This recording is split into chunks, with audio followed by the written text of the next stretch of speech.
କହିବେ ଆପଣମାନଙ୍କ ସମ୍ମୁଖରେ ସେହି ବିଷୟ ମୁଁ ଆପଣମାନଙ୍କ ଠାରେ ପ୍ରକାଶ କରିବି।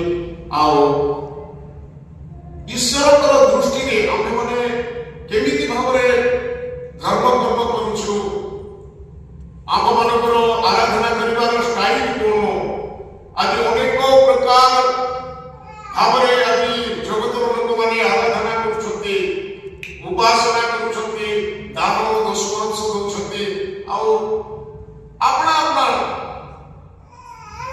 ମାନେ ତାଲିକାରେ ଆପଣା ଆପଣା ଷ୍ଟାଇଲରେ ସେମାନେ ଆରାଧନା କରିବା ପାଇଁ ଇଚ୍ଛା କରନ୍ତି। କିନ୍ତୁ ଆମେମାନେ ସଦାପ୍ରଭୁଙ୍କର ଦୃଷ୍ଟିରେ ଯେପରି ଅନୁଗ୍ରହ ପ୍ରାପ୍ତ ହେବା, ସଦାପ୍ରଭୁଙ୍କର ଦୃଷ୍ଟିରେ ଆମମାନଙ୍କର ପ୍ରାର୍ଥନା, ଆମମାନଙ୍କର ଆରାଧନା ଉପାସନା ଯେପରିକି ଗ୍ରହଣ ଯୋଗ୍ୟ ହେବ, ଅର୍ଥାତ୍ ସଦାପ୍ରଭୁ ଆମମାନଙ୍କୁ ଯେପରି କହିବେ, ମାନେ ସଦାପ୍ରଭୁଙ୍କ ଦୃଷ୍ଟିରେ ଆମେ ଧନ୍ୟ ହେବା, ଏପରି ଆରାଧନା ପରମେଶ୍ୱର ମଧ୍ୟ ଇଚ୍ଛା କରୁଛନ୍ତି। Hallelujah, hallelujah. ସଦାପ୍ରଭୁଙ୍କ ଠାରୁ ଆମେମାନେ ଅନୁଗ୍ରହ ପାଇବାଟା, ସଦାପ୍ରଭୁଙ୍କର ଦୃଷ୍ଟିରେ ଆମେମାନେ ଧନ୍ୟ ହେଇଯିବାଟା, ଏ ଜଗତର ଲୋକମାନଙ୍କ ଦୃଷ୍ଟିରେ ଧନ୍ୟ ହବାଟା ନାହିଁ। ଜଗତର ଲୋକମାନେ ଧନ୍ୟ, ମୁଁ ଯଦି ଆପଣମାନଙ୍କୁ ପ୍ରଶଂସା କରିବି, ଧନ୍ୟବାଦ ବୋଲି କହିବି, କିମ୍ବା ଆପଣ ବହୁତ ଧନ୍ୟ ବ୍ୟକ୍ତି ବୋଲି କହିବି, ତାହେଲେ ସେଥିରେ କିଛି ଫାଇଦା ଦେବ ନାହିଁ।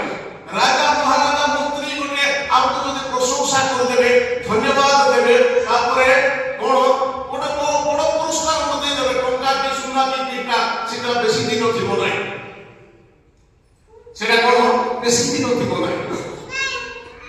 ସେଟା ମନୁଷ୍ୟ ଦେବା ଦାନ, ମନୁଷ୍ୟ ଦେବା ଉପହାର, ଆଉ ମନୁଷ୍ୟ କରିବା ପ୍ରଶଂସାରେ ମନୁଷ୍ୟ ଗର୍ବ ହେଇଯାଏ।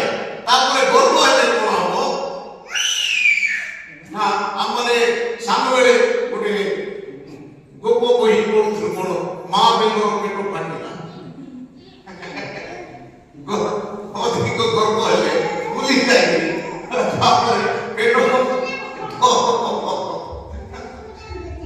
ସେଇପରି ଆମେମାନେ ହେବା ନାହିଁ। ପରମେଶ୍ୱରଙ୍କ ଦୃଷ୍ଟିରେ ଯେପରି ଆମେମାନେ ଅନୁଗ୍ରହ ପ୍ରାପ୍ତ ହେବା, ପରମେଶ୍ୱର ଯେପରି ଆମମାନଙ୍କୁ ଧନ୍ୟ ବୋଲି କହିବେ, ପରମେଶ୍ୱରଙ୍କ ଠାରୁ ଆମମାନେ ପୁରସ୍କୃତ ହେବା, ଏହିପରି ଆମେମାନେ ଆରାଧନା କରିବା। ତେଣୁକରି ମରିୟମଙ୍କୁ କହୁଛନ୍ତି କଣ, ସ୍ୱର୍ଗଦୂତ ଆଗ ଅନୁଗ୍ରହର ପାତ୍ରୀ କିଏ କହୁଛନ୍ତି, ଦୂତ ସିଂହାସନକୁ ପରମେଶ୍ୱରକୁ ଡାକୁଛନ୍ତି, ଇଏ ଆମ ଦୃଷ୍ଟିରେ ଅନୁଗ୍ରହ ପ୍ରାପ୍ତ ହେଲେ। ଆଉ ଏହା ଆମମାନଙ୍କର ସବୁ ଇଚ୍ଛାକୁ ସଫଳ କରିବା ପାଇଁ ଆମେମାନେ ଉପଯୁକ୍ତ ପାତ୍ରୀ ପାଇଲୁ। ତେବେ ସେ କହୁଛନ୍ତି କଣ, ଅନୁଗ୍ରହର ପାତ୍ରୀ। ଏ ଦେଶର କୌଣସି ଶାସନକର୍ତ୍ତା ତାଙ୍କୁ ଉପାଧି ଦେଲେ ନାହିଁ, କିନ୍ତୁ ପରମେଶ୍ୱର, ମନୁଷ୍ୟ ଆପଣମାନଙ୍କୁ ଯଦି ପ୍ରଶଂସା କରିବ ତାହେଲେ ସେଟା କିଛି ଲାଭ ଦେବ ନାହିଁ, କିନ୍ତୁ ପରମେଶ୍ୱର ଯାହାକୁ ପ୍ରଶଂସା କରିବେ ସେ ପୃଥିବୀରେ ମହାନ ହେଇଯିବ। ହାଲେଲୁୟା।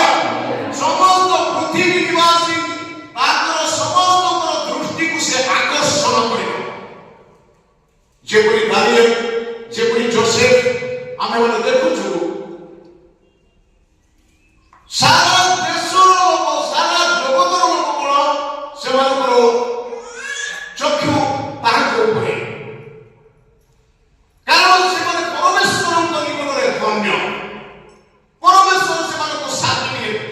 ଆମର ଗୋଟେ ଆମର ଭାଇ ବିଦ୍ୟୁତ ଭଦ୍ରା, ସେ ଗାଇଛନ୍ତି କଣ, ଯେତିକି ରହିଲେ ମିଶା ଦୁନିଆର ସାର୍ଟିଫିକେଟ, ସ୍ୱର୍ଗେ ଯିବା ପାଇଁ ନାମିଲେ ପକେଟ ଟିକେ।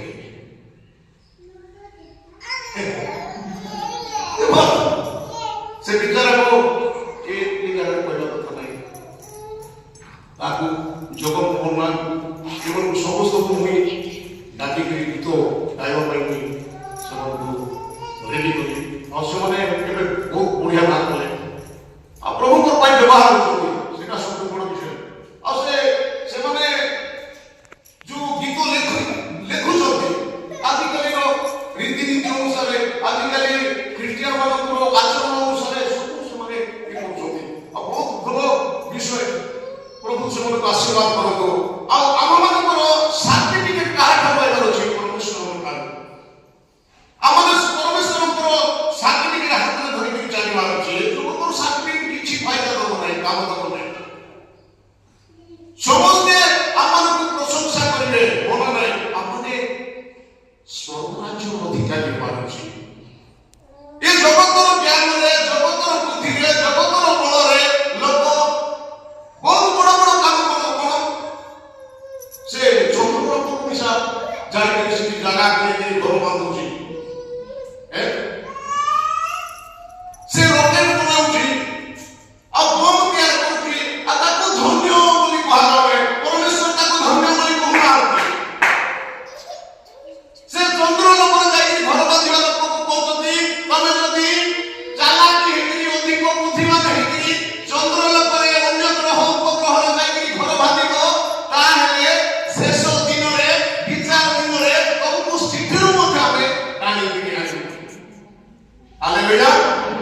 ପରମେଶ୍ୱରଙ୍କ ଠାରୁ ଅଧିକ ଜ୍ଞାନୀ ହେବା ପାଇଁ ମନୁଷ୍ୟ ଚେଷ୍ଟା କରୁଛି। କାରଣ ଏହା ଜଗତର ଉତ୍ପନ୍ନ ଜ୍ଞାନ। ସବୁ ଜଗତ ମନୁଷ୍ୟମାନଙ୍କୁ ଏ ଜଗତର ଜ୍ଞାନ ଦେବ, ଯୋଉଦ୍ୱାରା କି ଜଗତରେ ଥିବା ଜ୍ଞାନ ଈଶ୍ୱରଙ୍କର ଦୃଷ୍ଟିରେ ମୂର୍ଖତା। କିନ୍ତୁ ପ୍ରକୃତ ଜ୍ଞାନ ସଦାପ୍ରଭୁଙ୍କର ବ୍ୟବସ୍ଥାରୁ ଉତ୍ପନ୍ନ ହୋଇଥାଏ। ହାଲେଲୁୟା।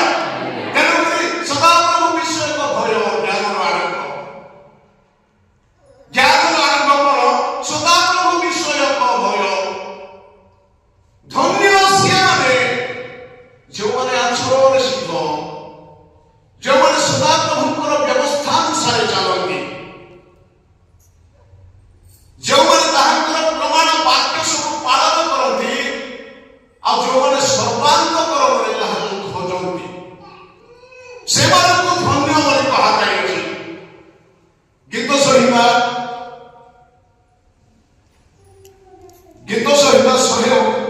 119 ପର୍ବ ତାର 1-2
ତହିଁର ପ୍ରତିପାଳନରେ ମହାଫଳ ଥାଏ। ଯଦି ସେ ମହାଫଳ ନଥାନ୍ତା ତାହେଲେ এই ବ୍ୟବସ୍ଥାକୁ ପାଳନ କରିବା ପାଇଁ ସଦାପ୍ରଭୁ ବାରମ୍ବାର କହିନଥାନ୍ତେ। ସଦାପ୍ରଭୁ କଣ କହୁଛନ୍ତି ନା ଏ ପ୍ରାଣର ସ୍ୱାସ୍ଥ୍ୟ ଯୋଉଁ ଏଇ ସଦାପ୍ରଭୁଙ୍କର ବ୍ୟବସ୍ଥା ଯେଉଁମାନେ ପାଳନ କରନ୍ତି ସେମାନେ ସବୁ ବିଷୟରେ ସ୍ୱାସ୍ଥ୍ୟବାନ ହେଇଯାନ୍ତି, ବଳବାନ ହେଇଯାନ୍ତି। ସେମାନଙ୍କର ସର୍ବପ୍ରଥମେ ପ୍ରାଣର ସ୍ୱାସ୍ଥ୍ୟ ତାହାର ଭଲ ହେଇଯିବ। ପ୍ରାଣର ସ୍ୱାସ୍ଥ୍ୟ କଣ? ଏ ଶରୀରର ସ୍ୱାସ୍ଥ୍ୟ ଅଛି ଆମମାନଙ୍କର, କିନ୍ତୁ ପ୍ରାଣର ସ୍ୱାସ୍ଥ୍ୟ ଯାହା ପ୍ରାଣର ସ୍ୱାସ୍ଥ୍ୟ ଅର୍ଥାତ୍ ଆତ୍ମା ଦୁର୍ବଳ ହେଇଯିବା। ଆମମାନଙ୍କର ଆତ୍ମାର ସ୍ୱାସ୍ଥ୍ୟ, ଆମେମାନେ ଖାଦ୍ୟ ଖାଇଲା ପରେ ଯେମିତି ଆମକୁ ସତେଜ ଲାଗୁଛି ଆମମାନଙ୍କର ଶରୀର, ସେଇ ପ୍ରକାର ଆମମାନଙ୍କର ଆତ୍ମିକ ଖାଦ୍ୟ ମଧ୍ୟ ଦରକାର ଯୋଉଦ୍ୱାରା କି ଆମମାନଙ୍କର ଆତ୍ମା ବଳବାନ ହେବ। ହାଲେଲୁୟା। ଆମମାନଙ୍କର ଆତ୍ମା ବଳ ପାଇବ ଆଉ এই ଜଗତର ସବୁ ପ୍ରକାର ପାପର ସମସ୍ୟା ସହିତ ସେ ଯୁଦ୍ଧ କରିବ। ହାଲେଲୁୟା। ଆଜି ଆମେମାନେ ଅନେକଙ୍କୁ ଦେଖୁଛୁ ସେମାନେ ଭାଙ୍ଗି ପଡୁଛନ୍ତି କାହିଁକି ନା ସେମାନଙ୍କର ଆତ୍ମା ଦୁର୍ବଳ। କାରଣ କଣ? ଈଶ୍ୱରଙ୍କର ବାକ୍ୟର ଅଭାବ, ଏନର୍ଜି ବିଲକୁଲ ନାହିଁ। ଈଶ୍ୱରଙ୍କର ବାକ୍ୟର ଅଭାବ ହେତୁ ଆତ୍ମା ସମ୍ପୂର୍ଣ୍ଣ ଦୁର୍ବଳ ହୋଇ ପଡୁଛି। ଆଉ ଯେତେବେଳେ ସେମାନଙ୍କର ସମସ୍ୟା ଦେଖାଯିବ, ସେମାନଙ୍କୁ ସମ୍ମୁଖରେ ଦୁଃଖ ଠିଆ ହେବ, କିଏ ଶତ୍ରୁ ଭୟ ଦେଖାଇବ, ସେତେବେଳେ ସେମାନଙ୍କର ଜ୍ଞାନ ବଜିଯିବ, ସେମାନଙ୍କର ବୁଦ୍ଧି ଉଦ୍ଧାରିବ। ସେମାନେ ମନୁଷ୍ୟ ପାଖରେ ଚାଲିବେ, ମୋତେ ଟିକେ ଦୟାକରି ସାହାଯ୍ୟ କର, ସେମିତି ଏମିତି ମୋତେ ଟିକେ ସାହାଯ୍ୟ କର, ମୋ ପାଖରେ ଏମିତି ଅସୁବିଧା ଅଛି, ମୋ ପାଖରେ ଏମିତି। କିନ୍ତୁ ଯେଉଁମାନେ ସଦାପ୍ରଭୁଙ୍କର ବାକ୍ୟ ଭୋଜନ କରନ୍ତି, এই ଆତ୍ମିକ ଖାଦ୍ୟ ଖାଇ ଖାଇକି ସେମାନେ ବଳବାନ ହେଇଥାନ୍ତି ଈଶ୍ୱରଙ୍କର ବାକ୍ୟରେ, ସେମାନେ କୌଣସି ଝଡ଼ ବତାସରେ ଡରନ୍ତି ନାହିଁ। ହାଲେଲୁୟା। ସେମାନେ କୌଣସି ବିଷୟକୁ ଭୟଭୀତ କରନ୍ତି ନାହିଁ, ମନ ମଧ୍ୟରେ କେବେ ମଧ୍ୟ ବିଚଳିତ ହୁଅନ୍ତି ନାହିଁ। ସେମାନଙ୍କ ସମ୍ମୁଖରେ କେଡ଼େ ବଡ଼ ଦୁଃଖ ଆସୁ, ଆଉ ଏଇ ଭରସା ଦେବା ପାଇଁ ଆମମାନଙ୍କ ନିକଟକୁ ପ୍ରଭୁ ଯୀଶୁ ଖ୍ରୀଷ୍ଟ ଆସିଲେ। ହାଲେଲୁୟା। ଏଣୁ ସେ କହୁଛନ୍ତି ଜଗତରେ ତୁମମାନଙ୍କ ନିମନ୍ତେ କ୍ଲେଶ ଅଛି, ଆଉ ସେ କ୍ଲେଶରୁ ବିଜୟ ଦେବା ପାଇଁ, ସେ କ୍ଲେଶକୁ କେମିତି ଜିଣିବ ତୁମେ ତାହା ଶିକ୍ଷା ଦେବା ପାଇଁ ମୁଁ ଆସିଛି। ଆଉ ମୋ ଦେଇ ତୁମେ ମାନେ ଚାଲିଲେ ଏ ଜଗତକୁ ତୁମେ ମାନେ ଜିଣି ପାରିବ। ହାଲେଲୁୟା। ଜଗତକୁ ଅର୍ଥାତ୍ ଜଗତର ଦୁଃଖକୁ, ଜଗତର ଅଶାନ୍ତିକୁ, ଜଗତର କ୍ଲେଶକୁ, ଜଗତର ଅଭାବକୁ, ସବୁ ପରିସ୍ଥିତିରେ ଜଣେ ପ୍ରଭୁଙ୍କର ଲୋକ ସେ ଜିଣିକିରି ଚାଲିଯିବ, ସେ କେବେ ମଧ୍ୟ ବିଚଳିତ ହେବ ନାହିଁ। ତେଣୁକରି ପ୍ରେରିତ ପାଉଲ କହୁଛନ୍ତି ମୁଁ ସବୁ ପରିସ୍ଥିତିରେ ବଞ୍ଚିବାକୁ ଜାଣିଛି। ହାଲେଲୁୟା। କୌଣସି ପରିସ୍ଥିତି ମୋତେ ଭୟଭୀତ କରିପାରିବ ନାହିଁ, କାରଣ ଈଶ୍ୱରଙ୍କର ବାକ୍ୟ ମୋ ଭିତରେ ଅଛି। ଏନର୍ଜି ସର୍ବପ୍ରଥମେ ଆମମାନଙ୍କର ଆତ୍ମାର ସ୍ୱାସ୍ଥ୍ୟ ତାହା ଭଲ କରିଦେବ। ତାପରେ କଣ ନା ସେ ଅଳ୍ପ ବୁଦ୍ଧିର ଜ୍ଞାନ ଥାଏ। ଈଶ୍ୱରଙ୍କର ବାକ୍ୟରେ ଜ୍ଞାନ ରହିଛି। ଆମେ ଯୋଉ ପାଠ ପଢୁଛୁ ତାହା ଏ ଜଗତରେ ଚାକିରି କରିବା ପାଇଁ କାମ ଆସିବ, କିନ୍ତୁ ଏହା ସିଧାସଳଖ ସ୍ୱର୍ଗକୁ ଯିବା ପାଇଁ କାମ ଆସିବ। ହାଲେଲୁୟା। ପରିତ୍ରାଣ ପାଇବା ପାଇଁ କାମ ଆସିବ। ଆଉ ସଦାପ୍ରଭୁ ବିଷୟକ ଭୟ ଜ୍ଞାନ ଜାଣିବ। ଏଇ ଜ୍ଞାନ ଯାହାଠାରେ ଅଛି ସେ ସିଧାସଳଖ ସ୍ୱର୍ଗ ରାଜ୍ୟକୁ ସେ ପହଞ୍ଚି ପାରିବ। କାରଣ ଏଇ ଜଗତର ଜ୍ଞାନରେ ଲୋକ ଚନ୍ଦ୍ର ଲୋକକୁ ଯାଇପାରିବ, ମଙ୍ଗଳ ଗ୍ରହକୁ ଯାଇପାରିବ, ସାରା ପୃଥିବୀକୁ କିଣି ପାରିବ, ଜିଣି ପାରିବ, କିନ୍ତୁ ସ୍ୱର୍ଗ ରାଜ୍ୟ ଦେଖିପାରିବ ନାହିଁ। ହାଲେଲୁୟା। ସ୍ୱର୍ଗ ରାଜ୍ୟ ସେମାନେ ଦେଖିବେ ଯେଉଁମାନଙ୍କ ଠାରେ ଏହି ଜ୍ଞାନ ଅଛି। ହାଲେଲୁୟା। ପରମେଶ୍ୱରଙ୍କର ଜ୍ଞାନ। ତେଣୁକରି ପରମେଶ୍ୱର କହୁଛନ୍ତି ଧନ୍ୟ ଧନ୍ୟ ସେମାନେ। କେତେ ଜଣଙ୍କୁ ସେ ଧନ୍ୟ ବୋଲି କହୁଛନ୍ତି?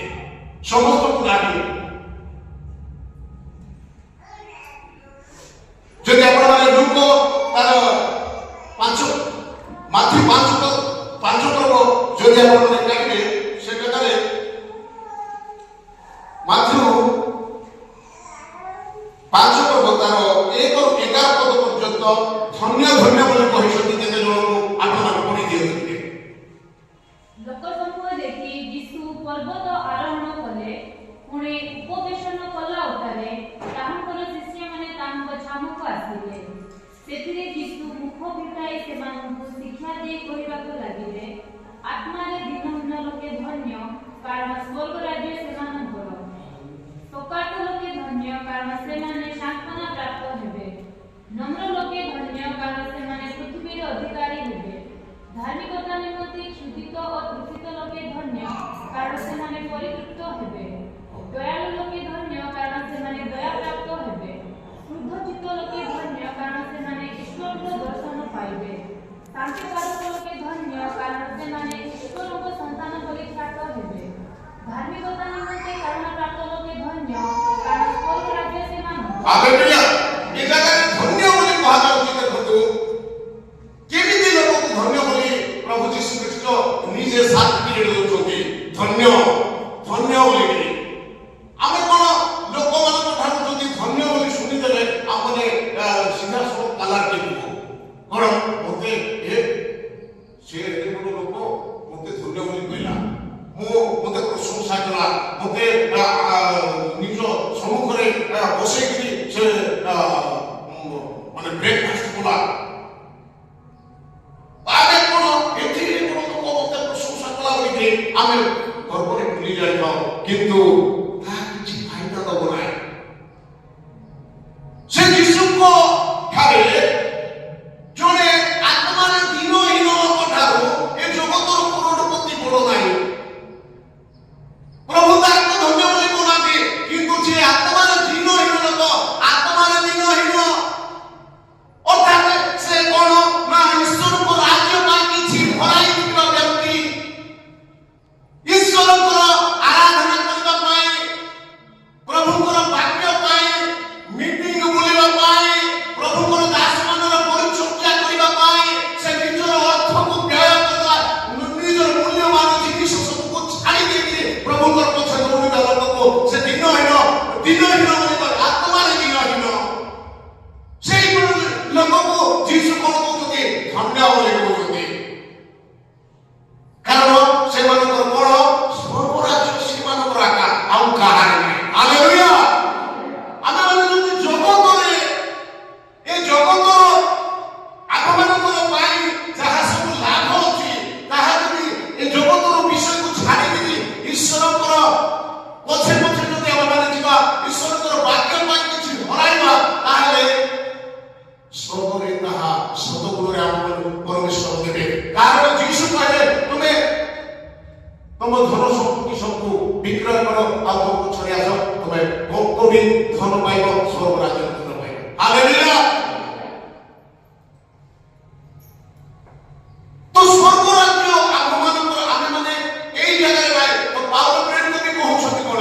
ମୋ ପାଇଁ ଯାହା ସବୁ ଲାଭଦାୟକ ଥିଲା ଏ ଜଗତରେ, ମୋ ପାଇଁ ଯାହା ମୂଲ୍ୟବାନ ଥିଲା, ମୋ ପାଇଁ ଯୋଉ ଟଙ୍କା ପଇସା ମତେ ଦରକାର ଥିଲା, ଯୋଉ ମାନ ସମ୍ମାନ ଦରକାର ଥିଲା, ତାହାକୁ ମୁଁ କଣ ପ୍ରଭୁଙ୍କର ଲାଗି ବୋଲିକିରି ଡଷ୍ଟବିନରେ ପକେଇଦେଲି। କଣ କଚରା କଥା ବୋଲିକି ଭାବିଲି। ସେଟା ମୋ ପାଇଁ କିଛି ଲାଭ ନାହିଁ। କାହିଁକି ନା ମତେ ଯିବାର ଅଛି କୋଉଠି? ଏକ ନୂତନ ଆକାଶ ମଣ୍ଡଳ, ନୂତନ ପୃଥିବୀର ଅପେକ୍ଷାରେ ଆମେମାନେ ଅଛୁ, ଯାହା ଧାର୍ମିକ ମାନଙ୍କର ବାସସ୍ଥଳୀ। ଆମେମାନେ ତହିଁର ଅପେକ୍ଷାରେ ଅଛୁ। ମୁଁ ପୃଥିବୀରେ 2 ଦିନ ପାଇଁ ଅଛି, ପ୍ରଭୁଙ୍କର କାମ କରିବା ପାଇଁ, ତାଙ୍କର ଇଚ୍ଛା ସାଧନ କରିକି ମୁଁ ପଳାଇବି। ଆଉ ଏ ଜଗତର ବିଷୟ ସବୁ ମୋ ପାଇଁ କିଛି ଲାଭଦାୟକ ନାହିଁ। କିଏ କହୁଛନ୍ତି ପ୍ରେରିତ ପାଉଲ, ଯେ କି ସବୁଠାରୁ ନମ୍ବର 1 ଲୋକ। କିନ୍ତୁ ପ୍ରିୟ ପ୍ରଭୁଙ୍କର ଲୋକମାନେ ଆଜି ଆମେମାନେ ଦେଖୁଛୁ ଅନେକ ଲୋକ, ଅନେକ ବିଶ୍ୱାସୀ ମାନେ, ପ୍ରଭୁଙ୍କର ଦାସ ଦାସୀ ମାନେ ଆଜିର ମଣ୍ଡଳୀ ଗୁଡାକରେ କେବଳ ପ୍ରଶଂସାକୁ ବହୁତ ଭଲ ପାଆନ୍ତି। ପ୍ରଶଂସା କରିବାଟା, ଲୋକମାନଙ୍କୁ ଯଦି ପ୍ରଶଂସା କଲେ ତାଙ୍କର କାନରେ ଏମିତି ଦେଖିବେ, ମୋ ବିଷୟରେ କହିଲା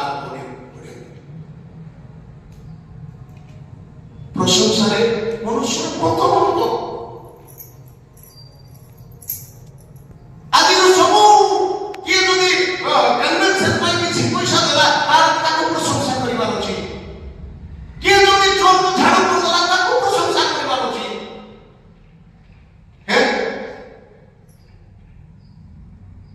ମାନେ ଆଜି ଚୋରର ବିଶ୍ୱାସୀ ମାନଙ୍କୁ ସେ ଶୁଣିଲା ପରେ ମିଠା ଲାଗିଲା ପରେ ବାଧ୍ୟ କରିବାର ଅଛି। କାହିଁକି ଅନ୍ୟ କଥା କହିଲେ ସେମାନେ ଶୁଣିବେ ତାଙ୍କ ପ୍ରଶଂସା କରି ଆମକୁ ବାକ୍ୟ କହୁଥିବାର ଅଛି ପ୍ରଭୁଙ୍କର ଦାସମାନେ। ତେବେ ସେମାନେ ଶୁଣିବା ପାଇବେ ଆଜ୍ଞା ମୋର ନାଁ କହିଲେ ଯାଅ ପରମେଶ୍ୱର ଆମର ନାଁ ଲେଖୁଛନ୍ତି କି ନାହିଁ କହୁଛନ୍ତି କି ନାହିଁ ପ୍ରଭୁ ଆମମାନଙ୍କୁ ଧନ୍ୟ ବୋଲି କହୁଛନ୍ତି କି ନାହିଁ ସେ ବିଷୟ ଆମମାନେ ପ୍ରଥମେ ବିଚାର କରିବାକୁ ହବ। କାରଣ ଆମେମାନେ ଈଶ୍ୱରଙ୍କର ବାକ୍ୟରେ ଆମେମାନେ ଶିଖାଉଛୁ କି ନାହିଁ। ଯୀଶୁ କହୁଛନ୍ତି ଯୀଶୁକୁ ପ୍ରଶଂସା କଲେ ସ୍ତ୍ରୀ ମାନେ କଣ ଧନ୍ୟ ଧନ୍ୟ ଧନ୍ୟ ସେ ଲୋକଟା ଧନ୍ୟ ସେ ଗର୍ବ ଯିଏ ତାଙ୍କୁ ଧାରଣ କଲା। ଯୀଶୁକୁ କହୁଛନ୍ତି ଭାଗର ଯୀଶୁ କଣ ଇଣ୍ଡୁ ମାନ କହୁଛନ୍ତି ସେଟା ସେ ଗର୍ବ ନାହିଁ ଯିଏ ମୋତେ ଧାରଣ କଲା ସିଏ ନାହିଁ ଯେ ମୋର ପିତାଙ୍କର ବାକ୍ୟ ପାଳନ କରିବ ସେ ଧନ୍ୟ। ହାଲେଲୁୟା। ଆଜି ଆମେମାନେ ଯଦି ଈଶ୍ୱରଙ୍କର ଆଜ୍ଞା ପାଳନ କରୁଛୁ ତାହେଲେ ଆମେମାନେ ଧନ୍ୟ। ଆମଠାରୁ ବଡ଼ କେହି ନାହିଁ ଏ ଜଗତରେ କେହି ନାହିଁ। ହାଲେଲୁୟା। ଆଉ ସେଇ ବିଷୟ ପାଇଁ ଯୀଶୁ କହିଛନ୍ତି ମୋତେ ଧନ୍ୟ ବୋଲି କହ ନାହିଁ କିମ୍ବା ମୋତେ ଯେ ଧାରଣ କଲା ସେ ଗର୍ବ ଧନ୍ୟ ନାହିଁ। ଆଉ ସେ ଦେଖାଉଛନ୍ତି ଇଏ ମାନେ ମୋର ମା ଇଏ ମାନେ ମୋର ଭାଇ ଇଏ ମାନେ ମୋର ଭଉଣୀ ଯେଉଁମାନେ ମୋ ସ୍ୱର୍ଗସ୍ଥ ପିତାଙ୍କର ବାକ୍ୟ ଶୁଣୁଛନ୍ତି। ତ ଯୀଶୁ ଦୃଷ୍ଟାନ୍ତ ଭାବରେ ତାହା କହିଲେ ସେ ନିଜେ ପ୍ରଶଂସା ପାଇବା ପାଇଁ ଇଚ୍ଛା ନାହିଁ କିନ୍ତୁ ଆଜି ଆମେ ପ୍ରଶଂସା ପାଇବା ପାଇଁ ବେଶୀ ଇଚ୍ଛା। ଆମମାନେ ଗୌରବ ପାଇବା ପାଇଁ ଇଚ୍ଛା ଆମମାନେ ପ୍ରଥମ ସ୍ଥାନ ହେବା ପାଇଁ ଇଚ୍ଛା ଆମମାନଙ୍କର ଏଇ ସବୁ ବିଷୟ ଆମମାନଙ୍କ ଠାରୁ ଚାଲିଯିବାର ଅଛି। କାରଣ ଯୀଶୁଙ୍କର ବାକ୍ୟରେ ଲେଖାଯାଇଛି ବଡ଼ ହେବାକୁ ଇଚ୍ଛା କରୁଛି ସେ ସବୁଠାରୁ ଛୋଟ। ନିଜେ ଯୀଶୁ କହୁଛନ୍ତି ଯେ ମହାନ ହେବା ପାଇଁ ଇଚ୍ଛା କରୁଛି ସବୁର ଦାସ ହେଇଯାଉଛି ସବୁର ଚାକର ହଉଛି ଏ ମନରେ ରହିଥିବା ସବୁ କ୍ରୋଧକୁ ଛାଡ଼ିଦେବୁ ଈର୍ଷାକୁ ଛାଡ଼ିଦେବୁ କପଟକୁ ଛାଡ଼ିଦେବୁ ଭୁଲି ଯାଉ ଘୃଣା କରିବାଟା ତାଠାରୁ ଚାଲିଯାଉ ସବୁର ଚାକର ବୋଲି ସେ ଆ ବୋଲି କହିଲେ ଆସୁ ଯା ବୋଲି କହିଲେ ଯାଉ। ମୋତେ କିଏ ପୁଅ ପାଣି ଗ୍ଲାସ ଆଣିବେ ମୋର ମନରେ କିଛି କିଛି ଭାବି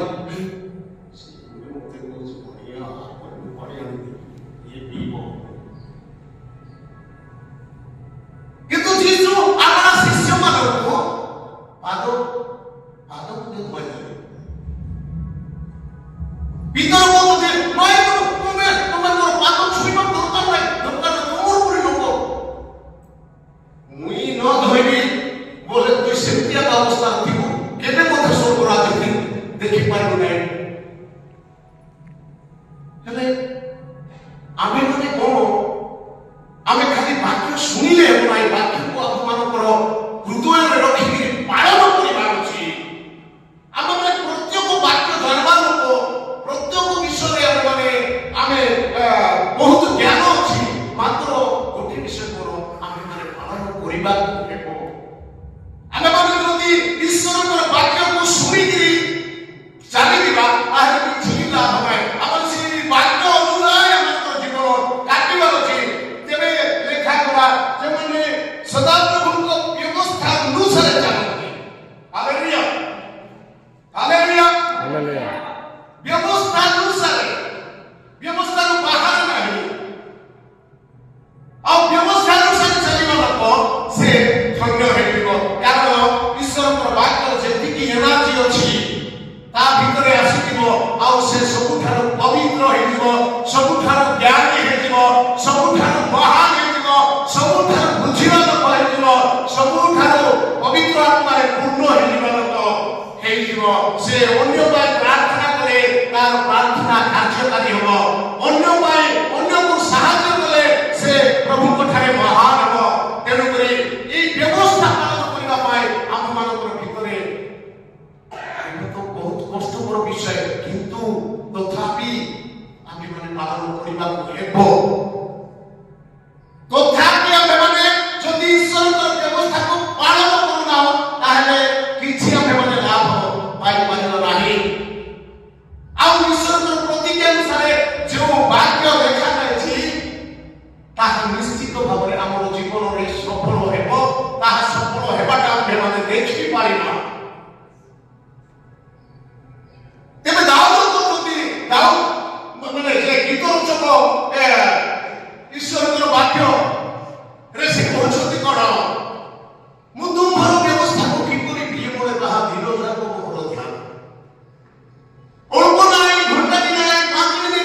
ଅଧିକ ଜ୍ଞାନବାନ କରେ, କାରଣ ତାହା ସବୁ ନିରନ୍ତର ସଙ୍ଗେ ରହିଥାଏ। ହାଲେଲୁୟା। ଗୀତ ସଂହିତା 119:97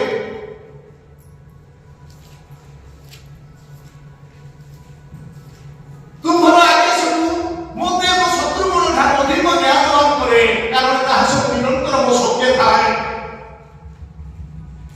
ମୋର ସମସ୍ତ ଗୁରୁ ଅପେକ୍ଷା ମୋ ବୁଦ୍ଧି ଅଧିକ, କାରଣ ତୁମ୍ଭ ପ୍ରମାଣ ବାକ୍ୟ ମୋହର ଧ୍ୟାନ। ମୁଁ ପ୍ରାଚୀନ ମାନଙ୍କ ଠାରୁ ଅଧିକ ବୁଝେ, ତେଣୁ ମୁଁ ତୁମ୍ଭର ବିଧାନ ସବୁ ପାଳନ କରିଅଛି। ମୁଁ ଯେପରି ତୁମ୍ଭ ବାକ୍ୟ ପାଳନ କରିବି, ଏଥିପାଇଁ ପ୍ରତ୍ୟେକ କୁପଥରୁ ମୁଁ ଆପଣା ପାଦକୁ ଅଟକାଇଅଛି। ହାଲେଲୁୟା। ଆମେମାନେ ମଧ୍ୟ ଆମେମାନେ ଈଶ୍ୱରଙ୍କର ବାକ୍ୟକୁ ପାଳନ କରିବା ପାଇଁ ସବୁ ପ୍ରକାର କୁପଥରୁ ଆପଣା ପାଦକୁ ଅଟକାଇକିରି ରଖିବାକୁ ପଡ଼ିବ। ମୋ ତୁଣ୍ଡକୁ ତୁମ୍ଭ ବାକ୍ୟ କିପରି ମଧୁର, ତାହା ମଧୁ ଅପେକ୍ଷା ମୋ ମୁଖକୁ ମଧୁର। ତୁମ୍ଭ ବିଧାନ ଦ୍ୱାରା ମୁଁ ବୁଦ୍ଧିପ୍ରାପ୍ତ ହୁଏ, ତେଣୁ ମୁଁ ପ୍ରତ୍ୟେକ ମିଥ୍ୟା ପଥକୁ ଘୃଣା କରେ। ଦାଉଦ କହୁଛନ୍ତି, ମାନେ ଈଶ୍ୱରଙ୍କ ବାକ୍ୟ ସେ ଦିବାରାତ୍ର ଧ୍ୟାନ କରୁଅଛନ୍ତି, ଆଉ ଈଶ୍ୱରଙ୍କ ବ୍ୟବସ୍ଥାର ପ୍ରତିଜ୍ଞା ଅନୁସାରେ ସେଇ ବାକ୍ୟ ଯେ ଦିବାରାତ୍ର ଧ୍ୟାନ କରେ, ସେ କେମିତି ହେଇଥିବ? ଯେଉଁ ବୃକ୍ଷ ଜଳସ୍ରୋତ ନିକଟରେ ରୋପିତ, ସେ ସମୟରେ ଫଳ ଉତ୍ପନ୍ନ କରେ, ଯାହାର ପତ୍ର ହିଁ କେବେ ମଳିନ ହୁଏ ନାହିଁ, ସେ ବୃକ୍ଷ ସଦୃଶ୍ୟ ସେ ହେଇଯିବ। ସେ କେଉଁ ଜାଗାରେ ଲଜ୍ଜିତ ହବ ନାହିଁ, ସେ ଯାହା ଇଚ୍ଛା କରେ ତାହା ସଫଳ ହେବ। କିଏ? ମାତ୍ର ସଦା ପ୍ରଭୁଙ୍କ ବ୍ୟବସ୍ଥାରେ ଯାହାର ଆମୋଦ ଥାଏ, ପୁଣି ଯେ ଦିବାରାତ୍ର ତାହାଙ୍କ ବ୍ୟବସ୍ଥା ଧ୍ୟାନ କରେ, ସେ ଧନ୍ୟ ବୋଲି ଲେଖାଯାଇଛି। ହେଲେ ଧନ୍ୟ ଏ ଜାଗାରେ ଆମେ ବହୁତ ବଡ଼ ଜ୍ଞାନୀ ହେଇକିରି, ବହୁତ ବଡ଼ ଧନବାନ ହେଇକିରି, ବହୁତ ବଡ଼ ପରିବାର ହେଇକିରି ଆମେ ଧନ୍ୟ ହେଇପାରିବା ନାହିଁ। ଆମେ ଈଶ୍ୱରଙ୍କର ବ୍ୟବସ୍ଥାକୁ ପାଳନ କରି ଆମେ ଧନ୍ୟ ହେଇଯିବା। ଆମମାନଙ୍କର ଜୀବନର ସବୁ ସମସ୍ୟାକୁ ଆମେମାନେ କିଣିପାରିବା।